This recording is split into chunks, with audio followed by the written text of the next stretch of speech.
Good morning and happy Tuesday. Welcome to Real Life Tuesdays.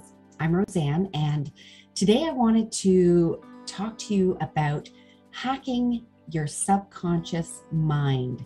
How do we do that, and why would we do that? So this is a really fascinating topic for me because I love anything to do with the brain and how we can use it as truly the master regulator that it is, and all the wonderful things that it can help us to live our life to our fullest potential, instead of allowing it to control us more unconsciously, and us not knowing why. So let's go into this a little bit more. First of all, I'm going to actually do some drawings today for you. So let us look at you. Okay, so this is going to kind of go dark and light because I have a whiteboard here, but this is going to be, hopefully this marker holds out. This circle represents you, and I've got my lights there. Let's see if I can do it this way. There we go. So, and inside you've got all of these things which make up who you are. And what are these things? A lot of these things are habits and behaviors, but it's also, your creative ability, your logic, your reasoning, all of that stuff. But how does it all work? So this is 100% you. We'll put it at the top here. This is 5%. This is 95%. 5% is used for your conscious mind. 95% is your subconscious mind. So when I first learned that, it's like very shocking, I guess you would think, because your conscious mind is all of the things, as I was mentioning: logic, reasoning, so your analytical mind, for example, creativity, your willpower, your faith, wishes, desires, so your creative mind, that's in this 5%. All of that is just 5% of your mind. 95% is your subconscious mind, which is basically all your habits and behaviors. And you can think of that as also your computer program, in a sense. It's what goes on in the background that you don't consciously control, but happens all the time nonetheless.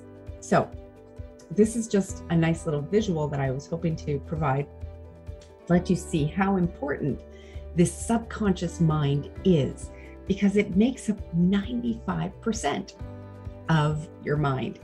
So I'm going to put that down, and then hopefully the light balances out, and let's talk about it a little bit more. So if the subconscious mind is all of the habits and behaviors that make up who you are, that's a lot of power within this computer program that is at the heart of your basically your day-to-day behaviors. And now not all of these habits and behaviors are necessarily good, right? This is where we sit there and say, oh, I wish I was able to have the ability to do this or that. But you have these other habits that tend to take over and, focus your day. So how do you break these habits? That's basically what we're trying to hack into.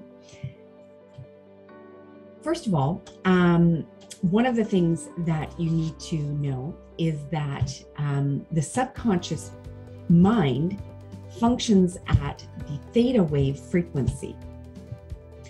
And that theta wave frequency is the same as when we are sleeping, for example. and or when we are meditating. So there's a little clue as to how we can tap into that subconscious mind, because you can't tap into the subconscious mind with your conscious mind. You can't logic or reason habits away. You can't, creatively make a plan and the habits will just disappear. This is why a lot of people struggle with breaking habits, because we're accessing it or trying to hack into it with our conscious mind. And the programming is not there. The programming is in the subconscious mind. So if we really want to tap into those habits and behaviors and make some positive changes, we want to access those behaviors, that program in the subconscious mind, which is in the theta frequency. So you're saying, okay, while I'm sleeping, how can I do anything to actually influence that? Because you're not in control. You're now in your subconscious mind while you are sleeping. So that makes that a challenge. Meditation, however, especially guided meditations, are a great way of accessing that subconscious mind if you get into that theta wave frequency while meditating.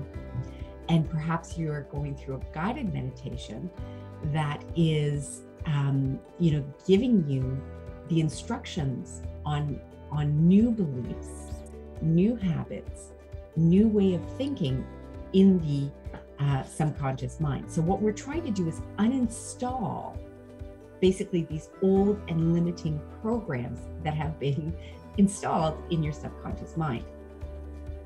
Now, most of the time, during the day, we are not always, for example, it's not just while we are sleeping that we access the subconscious mind. When we are going throughout our day, we're not always in our conscious mind. We're not always in, a moment of logic and reasoning. We're not always creating things. There's times where we slip off. It's kind of that moment of, daydreaming and or you're going into something that's more automatic, things that you do every day, and therefore you don't even really think about what you're doing. You just automatically do it. So when you are, even though you are awake, you are not fully there. You are off in another place. Your mind goes into your imagination. When you go into those moments of imagination, you're actually not in your conscious mind. You are now more in your subconscious. Programming is taking over in order to keep you functioning otherwise. Here's a great example, is when I've used this before, when you're driving to work and you're doing the same route every day, perhaps there's a lot of traffic, and you just kind of automatically go from point A to point B. And when you get to point B, you don't even know how you really even got there. That's when that automatic response, the autonomic system, has taken over and basically done all of the work for you. And you don't even remember consciously how you got from point A to point B. So that's a prime example of, slipping off into that moment, and your subconscious is just fully in control. It's literally in the driver's seat. So, and 95% of the time, that's what's happening. That 5% is just really those times where you really need to use your conscious mind. It's kind of, like I said, it kind of shocked me when I heard that, but the more you think about it, the more you realize that, yeah, that actually makes a lot of sense when you think about your day-to-day activities. So how do we reprogram? How do we uninstall what we don't want and reprogram and put in, more positive operating, systems, etc.?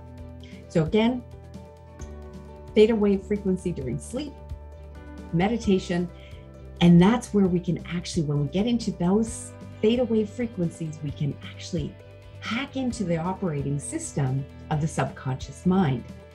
And that's where we can then put in the more positive programs and supportive programs that can help to achieve what we're actually looking to achieve. So how can we do this? Other than meditation, another thing that you can do is, there's this moment in time when you are going to bed. So right before bed, or right when you are not before bed, but right before sleep, is your mind, your conscious is actually just disconnecting before you actually fully go into sleep. And there is this moment where you could do auto hypnosis. And the way you can do that is similar to the guided meditations. It's just, this is a prime time to do it when your mind is going to be literally shutting off, is put on some earphones and listen to a guided meditation, a mindful meditation filled with the programs that you want, different affirmations that support the reprogramming that you are wanting to install. So that's a perfect time to do that, because it's actually disconnecting. And I have found even throughout, some people are, when they meditate, they fall asleep and they feel bad. It's like, oh, I fell asleep during the meditation. I wasn't, actively participating in that. If it was a guided meditation, it's actually okay that you fell asleep because your subconscious mind is still listening and can still hear all of that stuff and is actually working to reprogram what you are listening to. So that is a great technique to use. And in particular, that moment where you're drifting off is a very powerful moment to put that new programming in. One of the other things that I speak about a lot is mindfulness. Now, mindfulness isn't tapping into the subconscious mind so much, but what it's doing, it is allowing you to stay within that conscious mind where you are actually the driver in control of the car, and being mindful throughout the day as much as possible, because that is meaning that you are not allowing the old subconscious patterns that haven't been reprogrammed yet to take over for you, because you are mindful, you are there in the present moment, controlling what you are thinking, what you are doing. And, especially if it's, very heart-centered, mindful actions, you are then the one who is going to be creating your day. Now, that is challenging. That is much more challenging than you probably even realize. Many of you think that you are consciously in control throughout your day, but if you actually started to pay attention to it, you'd be surprised how often you're just drifting off and your mind is somewhere else, and it's not actually in the moment. You're either in the future, you're in the past, or you're just in a very creative visualization moment. Again, those can be powerful things, but it depends on what you're actually doing. And sometimes it's very not productive times. Even, for example, on my walk this morning, I do my best on my walks to be as mindful as possible. But I notice even throughout the whole walk, 30-minute walk that I do through the forest, how my mind wants to wander instead of paying attention to all the things around me.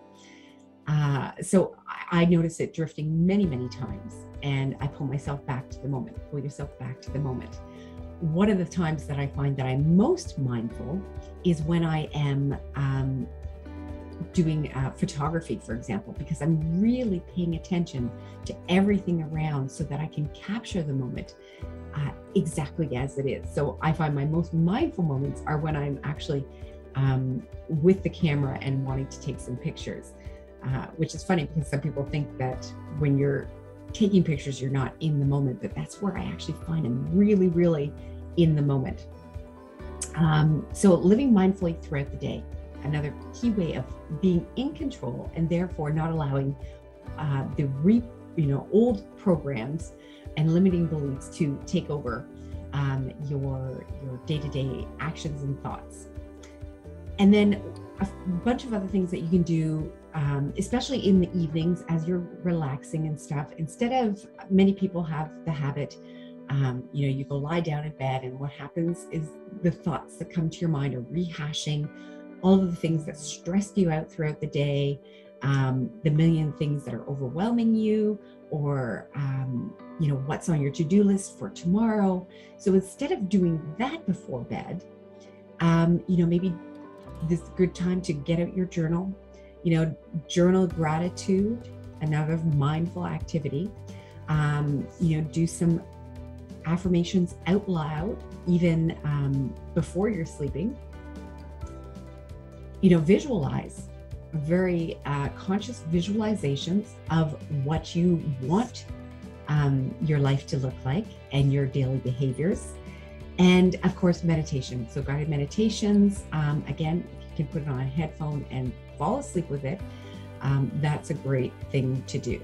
So there's a bunch of things that you can do to hack into your subconscious mind. And here's a little tidbit that I love, is that, we often hear people say that the first 7 years of a child's life are, when they are most able to learn so much. It's just that they're like this sponge of learning.